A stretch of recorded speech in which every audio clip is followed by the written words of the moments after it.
Olá, combatentes! Sejam bem-vindos a mais um Desmistifica Tudo.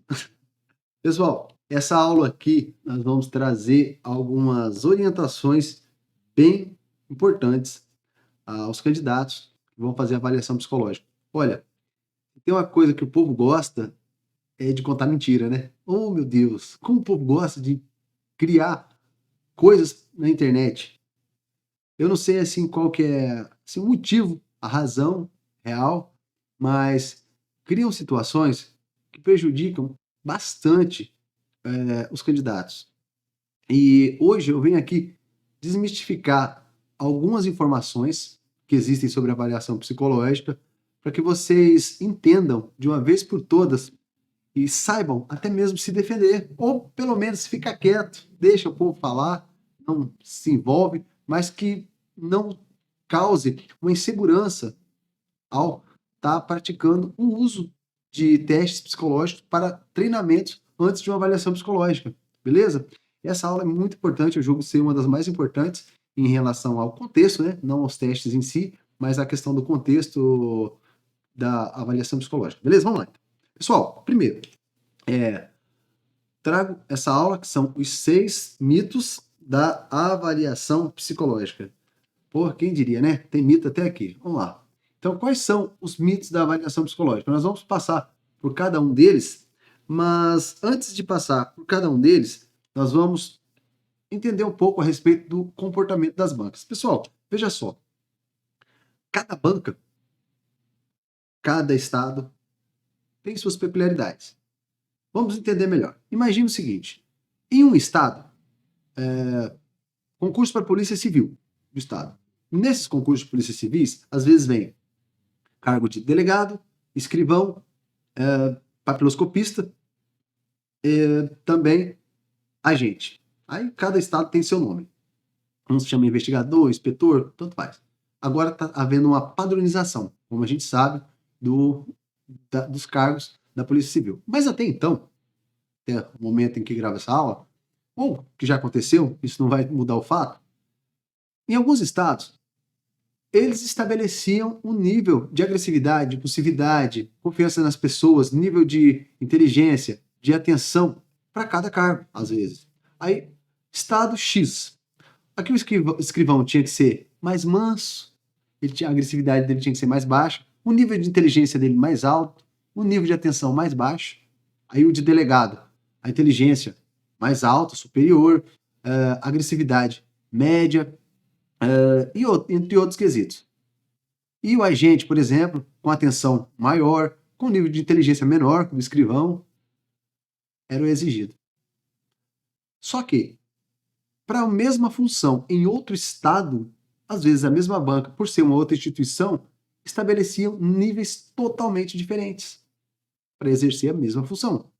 Aí, de repente, agora o delegado que tinha que ser mais bravo e o escrivão menos inteligente. Ou, às vezes, padronizava todos iguais.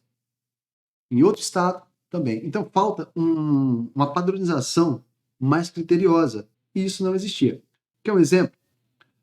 O policial militar que executa a mesma função em um estado, às vezes ele passa em um concurso do estado, e quando ele vai fazer para um outro concurso, por exemplo, há casos de policiais que fizeram o concurso para São Paulo, aí o concurso no Rio de Janeiro, eles eram do Rio de Janeiro, muito tempo querendo ir para Pemerge, sair de São Paulo e foram lá. Fizeram o concurso, lá ficaram reprovados, porque dizem, segundo a padronização, que os critérios exigidos para a polícia eram diferentes do de São Paulo. Policiais penais a mesma coisa. E, veja só, dentro de um mesmo órgão, polícia militar, vamos utilizar Minas Gerais como exemplo, então, CHO, é o curso de habilitação dos praças para oficiais.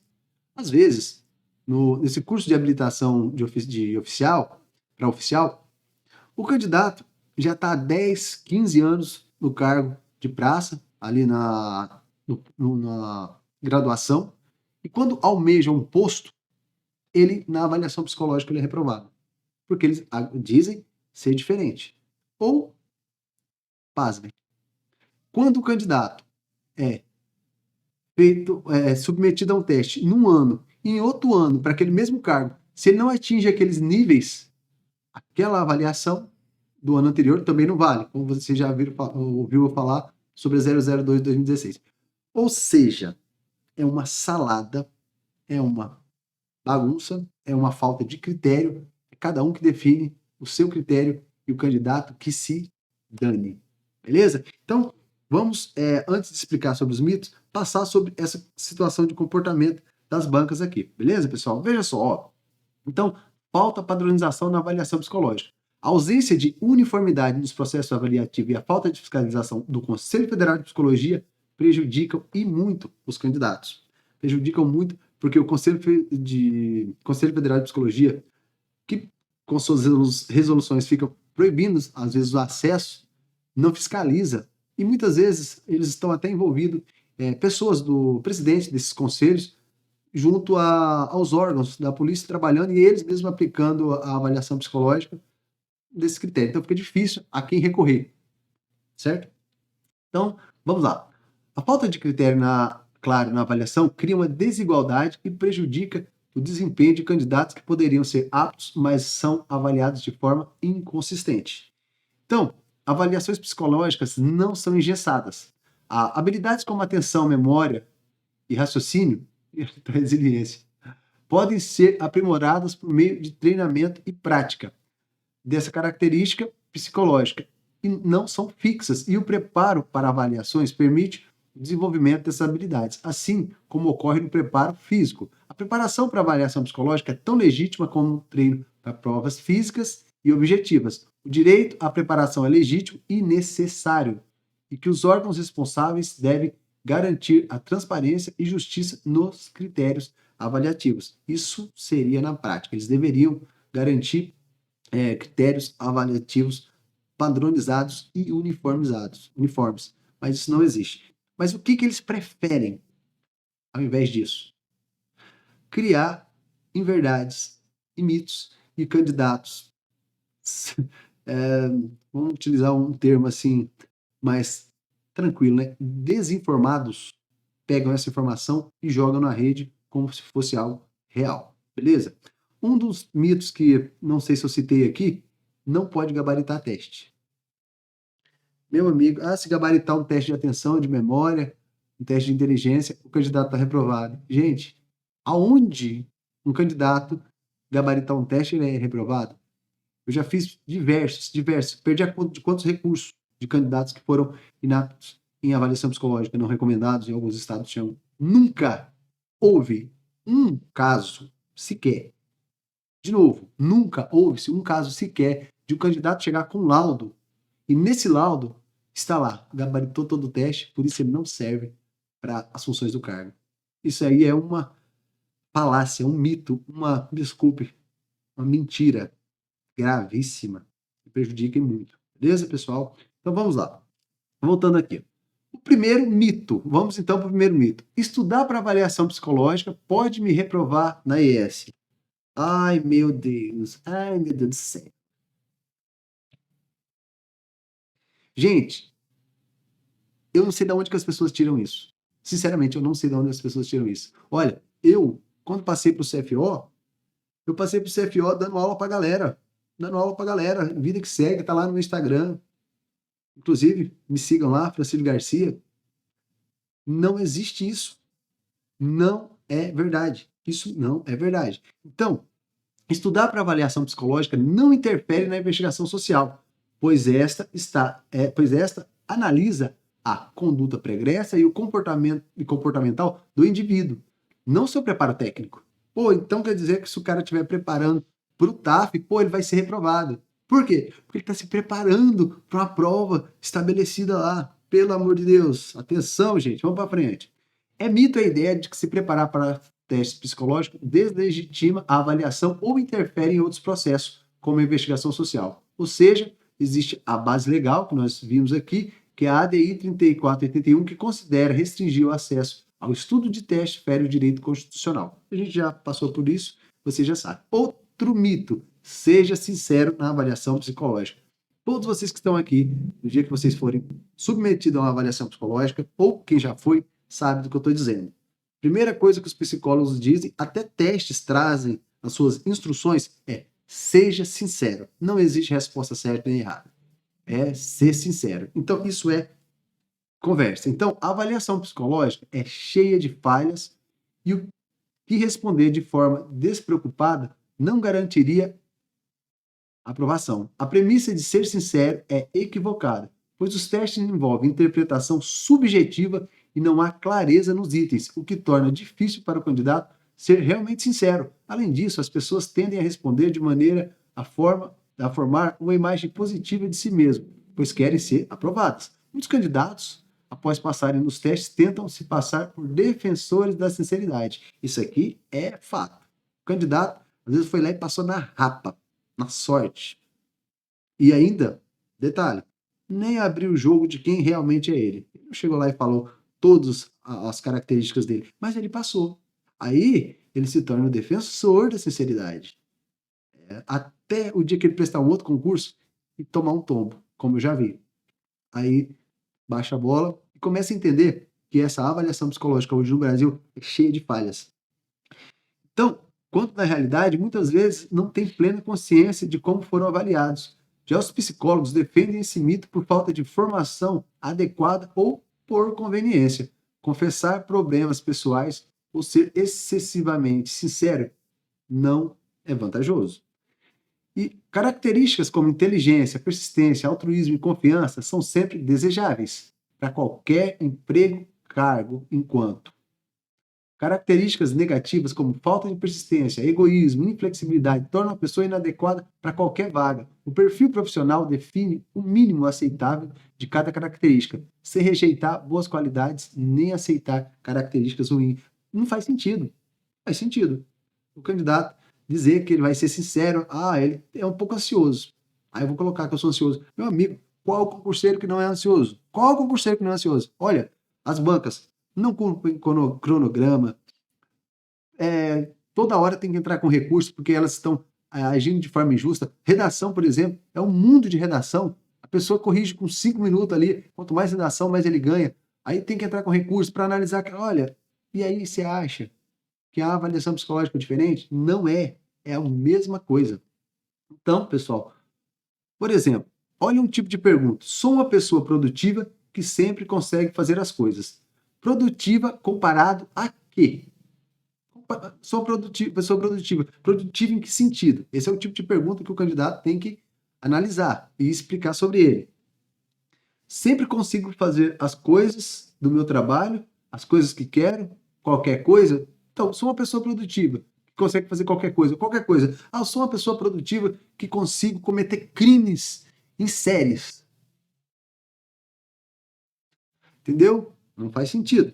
É uma coisa subjetiva. Cabe margem para interpretação. Isso é bom ou isso é ruim? Ser produtivo em tudo que quero. Se for tudo que eu quero, e se ele estiver falando de algo ruim? Nesse sentido, entende? Não é algo assim objetivo. E vamos lá. Não há resposta certa para os testes psicológicos. Cara, não há resposta certa para os testes psicológicos. Vamos lá. Nos testes de personalidade, as respostas extremas podem resultar em uma recomendação negativa, caso não estejam alinhados com os critérios estabelecidos pela banca. Nos testes de raciocínio, memória e atenção, há respostas específicas que são consideradas corretas para a aprovação. Portanto, ao contrário do que alguns psicólogos tentam sugerir, todos os testes possuem respostas corretas que são essenciais para o sucesso na avaliação. Então é isso, pessoal. Olha, vocês vão entender, quando a gente for tratar de teste de personalidade, existe um parâmetro mínimo, um parâmetro máximo, um parâmetro médio. Outros exige-se o mínimo possível, outro o máximo possível. Então, assim, se o candidato não se enquadra naquele percentil, vocês vão conhecer muito bem o que é isso, ele está reprovado. E nos testes de habilidade específica, como atenção, memória e raciocínio, existe um gabarito de respostas. Tem uns candidatos tão, assim, medrosos, que mesmo a gente explicando tudo, ele fala assim, deixei uma para trás, porque disse que não pode gabaritar tudo. Mesmo com toda a explicação, vai lá, tem medo. Mas olha, tá bom, tudo bem, tranquilo.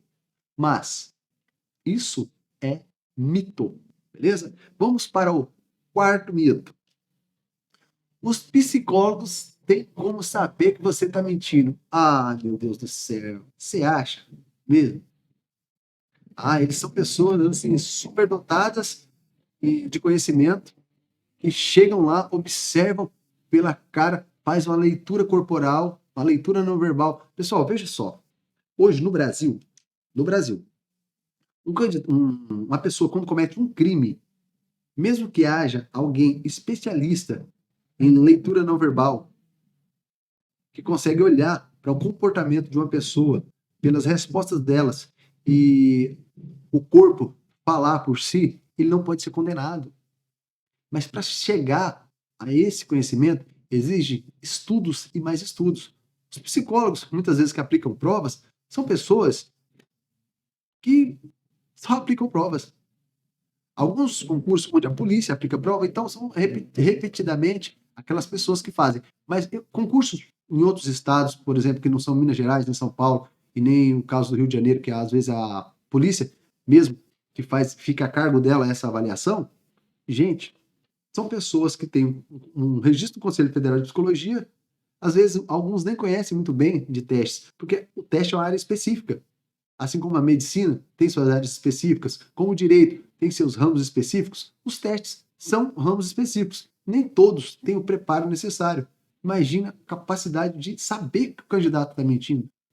Isso é um mito, ok? Então, a avaliação psicológica ela é objetiva e baseada em critérios estatísticos, vocês vão aprender, sem espaço para adivinhações ou interpretações subjetivas. Não é possível cruzar dados de diferentes testes nem realizar entrevistas para confirmar respostas, pois cada teste é avaliado separadamente. Beleza. Às vezes, a entrevista ela é comparada no seguinte sentido: o candidato preenche uma entrevista escrita e essa entrevista escrita ela é também avaliada na entrevista oral. Ultimamente, nem mesmo os testes, por exemplo, palográfico, que era comparado com teste de personalidade, não, com questionários, não estão sendo boa parte das avaliações. Para você ter ideia, tem estados que foram aplicados palográfico e outros testes, como em Goiás, no Pernambuco. Os outros testes todo aprovado, o candidato não chegou ali no nível que o palográfico exigia, como acontece com o PMK, simplesmente o candidato é reprovado, ok? Então, hoje não existe mais essa comparação de testes, beleza?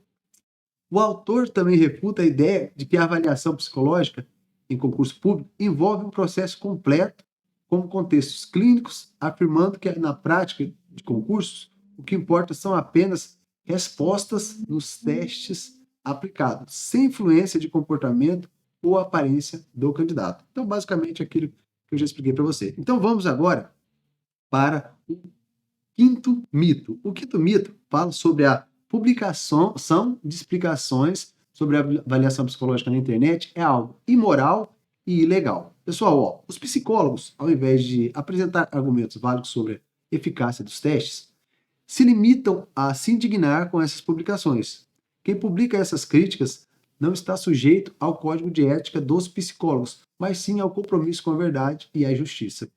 Os responsáveis pela avaliação psicológica prejudicam a sociedade ao excluir candidatos qualificados com base em testes falhos, o que a livre expressão de ideias garantida pela Constituição legitima essas publicações. O verdadeiro imoral e ilegal, segundo o texto, é o processo de exclusão injustificada dos candidatos. Ou seja, pessoal, muitas vezes tem pessoas que dizem, principalmente a comunidade, né, diz que a publicação disso é imoral, é ilegal. Primeiro que ilegal, sabemos que não é. Isso aqui, não, fora de cogitação. Agora, ser imoral, a gente poder se defender de algo prejudicial, poxa vida, não faz sentido. Então, continuamos aqui com o último mito. A leitura dos materiais sobre avaliação psicológica prejudica os candidatos. Pessoal, esse também é cruel. Esse é cruel. É pessoa que às vezes divulga na internet e informações, veiculam informações, dizendo que quando um candidato tem acesso aos materiais, ele vai ser prejudicado. Por exemplo, o candidato ele teve acesso ao teste PMK, como ele é feito, ou ao palográfico, que é outro teste projetivo, algo totalmente subjetivo.